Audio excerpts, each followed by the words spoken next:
A win in chess is one of the best feelings ever. I can explain why in the form of some story time. So grab your popcorn and pop a squat. This is my highest rated ever win over the board, but we had to go a little bit into the past. We had to set the setting. A year ago, I was playing one of my first over the board tournaments. We played the Vienna Gambit, and I'm just going to fast forward. At the time, this kid was 8 years old, and he walked right into a huge attack because at one point he castles, and he just allows queen h5. Okay, things are looking good for me. Don't worry, I'll explain the opening the second time we get into this a year later. But long story short, after he takes on e5, it leaves his king just wide open to attack. Bishop takes g6. He's in hot water. His rook is under attack, so he goes ahead and trades it off. After that rook is traded off, he hasn't done anything to help his position. And if you notice, the evaluation bar says a whopping plus 28. Like, what is going on right now, right? He's getting blown off the board. That's what's going on. But he finds this annoying move, bishop to g4. And it disconnects my queen from allowing this discovered check. And I'm trying to figure out, what is the best move here? Because right now, the eval bar says plus 42. Like, how is that not even just like forced mate, right? Pause the video to find the knockout blow. There are many winning moves, but there's one specifically that is just completely lights out. That move is a backwards bishop move, bishop f5. It's not h3. It's not bishop f7 check. It's not anything else. It's bishop f5, which leaves this bishop pinned to the king because of the discovery, and also it attacks the queen. It's supported by the rook. Everything's all good. There is no way for black to come back from this. In fact, now that the engine's had some time to think about it, it's checkmate in 14 moves. I did not have the creativity or the wherewithal to play a backwards bishop move, so instead I played bishop f7 check. I started panicking. I figured, okay, at the very least, when the king goes here, now I'll play h3. I'm going to pick up material, right? Well, that's if my opponent isn't very annoying with bishop to f8. Objectively, not a good move. I have to find all sorts of different moves, but I don't. I just trade it off. I used already a lot of my time basically trying to figure out what to do, and I thought, I'm using too much time. Let me at least just trade material off. It'll be fine. Whatever. Well, after this, rook to f8. I have to take the bishop, allowing my bishop to be taken, and all of a sudden, everything falls apart. I trade, and I take here. The computer says 0 zeros, but let me tell you, it is not 0 zeros when you have me playing. I drop a pawn, I try and pin him, but it doesn't work. We just trade the queens off the board. We have a knight endgame where I have 3 hideous pawn islands, and he has 4 pawns in a row on the A through D files. Meanwhile, I jump in thinking, aha, I have a fork. Boom, I'm forking you. No, it is a much smaller fork. So, especially because once I take, our kings are just moving. This knight is also trapped over here because of the pawn. So my knight is just straight up trapped. I have no idea what I'm going to do. He's gonna get me. Apparently, king to b6 is a mistake because king f6, and you can't take my knight. If you take my knight, I take your knight, and actually, I'm going to be the first one to take your h-pawn and go and promote. I didn't see this. I was in pure panic mode. So what I did instead was I just sacrificed my knight for a pawn. Said, all right, let me play it this way. I went over here, and this is kind of where my notation ended. I mean, I have all these beautiful sheets of all the tournament games I've played now, but the notation ended, which means that I was low on time, and at some point, somehow he collected all these pawns, and I didn't defend correctly. Devastating situation, especially since I was up, basically, what was it? If I had found bishop to f5, it's mate in 17 or mate in 14, whenever the computer thinks more. So there was basically a forced checkmate on the board, and I didn't find it. And that brings us to this year. 2023, new year, new me. I'm playing with the white pieces again. This time, it's not 8-year-old kid, it's 9-year-old kid. And before the game, I asked him, I was like, hey, are you ready? Like, do you want to shake hands? He said, no. If you don't mind, I need a couple more minutes. You know, his last game was all the way down to the wire. They were the last board. So he was like, do you mind if I take a couple minutes just to calm down? I said, okay, fine. Go ahead. That makes sense. But in the meantime, I will ask you, do you remember our game from last year? And he said, yeah, it was quite the messy one. And he started chuckling, which means that he knew that he was super losing and he remembered it. But for some reason, even though he knew that he was super losing, he went into a very, very similar line. If you notice, he plays d5, which is go ahead and attacking the center.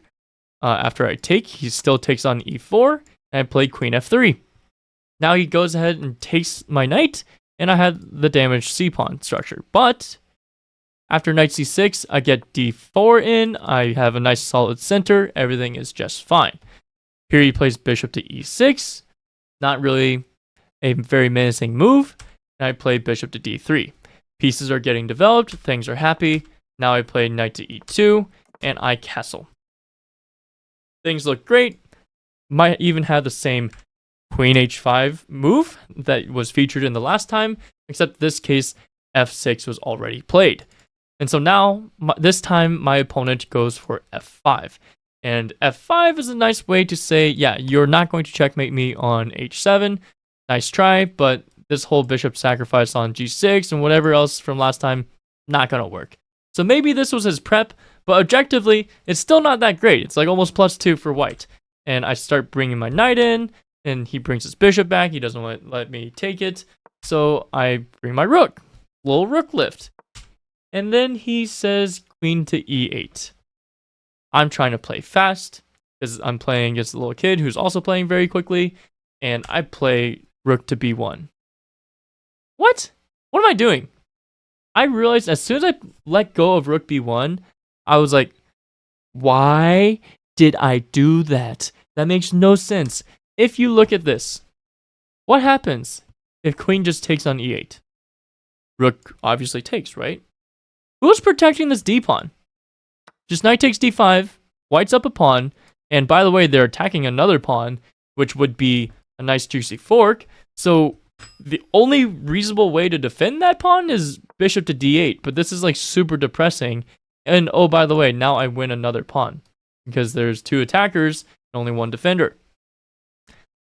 So yeah, I played rook b1 and I was like, oh, what am I doing? But life goes on. He plays g6. And after g6, I was like, okay, I can't go for this anymore. But what about just queen h3? Queen f7? And I started to get scared of this fork. And I was like, okay, whoa. Put that down. We don't want that in here. So I played rook to f1, which is not a good move. It was like kind of like an admission that rook f3 was a mistake, because rook f3, rook lifting over this way, looked really nice. But allowing my opponent to play g6 would tempo on my queen and, you know, not having a great square for my queen to go to. Yeah, rook f3 ended up being useless, and maybe I could have used it in this case. Instead of playing queen h3, I could have played rook g3. That would have been a great way to use that rook lift, pinning the pawn. But look, let's let bygones be bygones. We already played rook f1, and we're trying to continue on with normal chess. After a6, I play bishop d2, and we get b5. Queen g3, and I say, look, I don't pin with the rook, but I'll still pin you with the queen.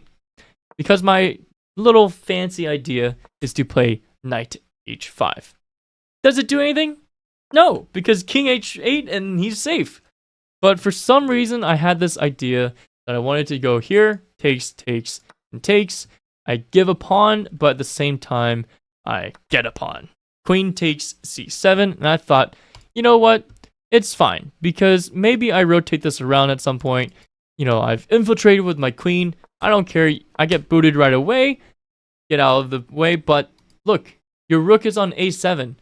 The rooks are not going to be connected anytime soon. So I thought, even though that I just, traded a pawn for another pawn, at least the rooks are like a little bit discoordinated. And when rooks are not coordinated, they become a little bit less powerful. So now we get a5, and I try and trade the queens off. My opponent accepts, and I'm like, all right, great. Queens off the board, b takes c3, and that's actually the last move that I have written on my score sheet, which means at this point, I had less than 5 minutes on my clock.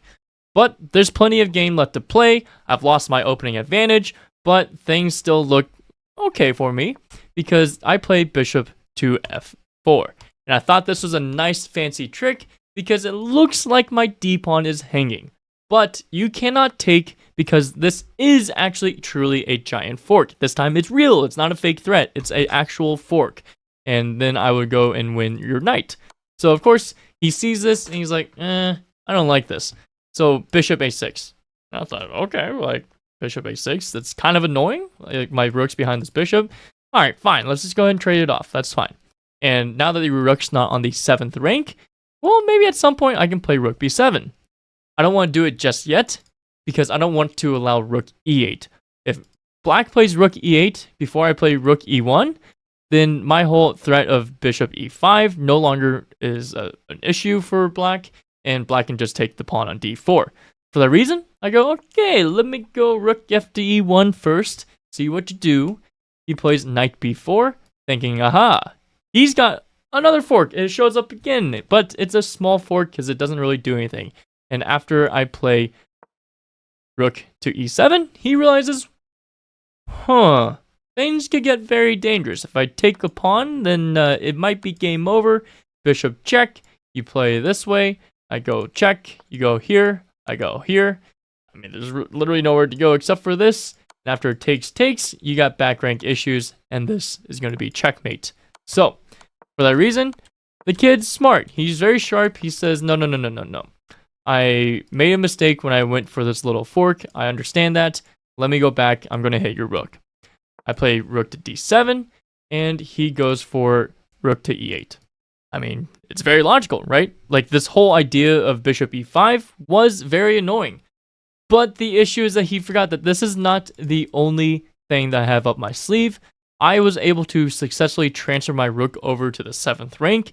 And what's more powerful than one rook on the 7th rank? Two rooks. Rook b1 to b7. And this is a very, very, very powerful situation I got going on. And out of all the moments to just go all in, I guess now's the time. He didn't see any better moves, so he plays knight takes d4, thinking there may be some king hunt that is going to happen in the very near future. Unfortunately for him, now there is a mate in 4. Mate in 4 starts with bishop to e5. I don't find it, but the idea is very simple. It's just a nice little back rank mate. Okay, technically, like, he doesn't have to do this. He could play like rook f6 first, and then we go here, and then we go here, and like the mate is a little bit longer, but yeah, this is the checkmate in 4 moves. But instead, what I find is just rook takes h7. Again, like at this point, I think I have like 1 minute on my clock left. Like, no joke, I am rushing. Like, adrenaline is pumping. My heart rate is probably at 140 beats per minute. So things are going crazy. My brain is just wild right now. I'm just going for moves that are safe and forcing. Rook check again, the king moves over, and bishop to h6. I basically say at this moment that whatever king hunt that is about to happen, I don't believe in it. And I'm going to turn the eval bar off because there is a minefield of squares here. After rook e1 check, king f2, what square do you go to? Well, right now, you can either go back and just repeat, or I go to g3. And then here he has a tricky move, f4. I'm like, do I take? Do I move? What do I do? I was like, okay, I don't want to even try to calculate any sort of issue with taking. Obviously, in hindsight, if you take, you get forked and you start losing everything. For that reason, I go king h3. And then he gives me another check. Now that the pawn is blocking this bishop, he can give me this check, and it's fine.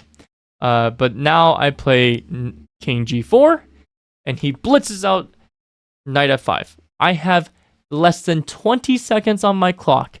I'm trying to figure out, whoa, he just made this move with so much force. Like, do I need to do anything about it? And I realized, wait, I'm not in check. It is my turn.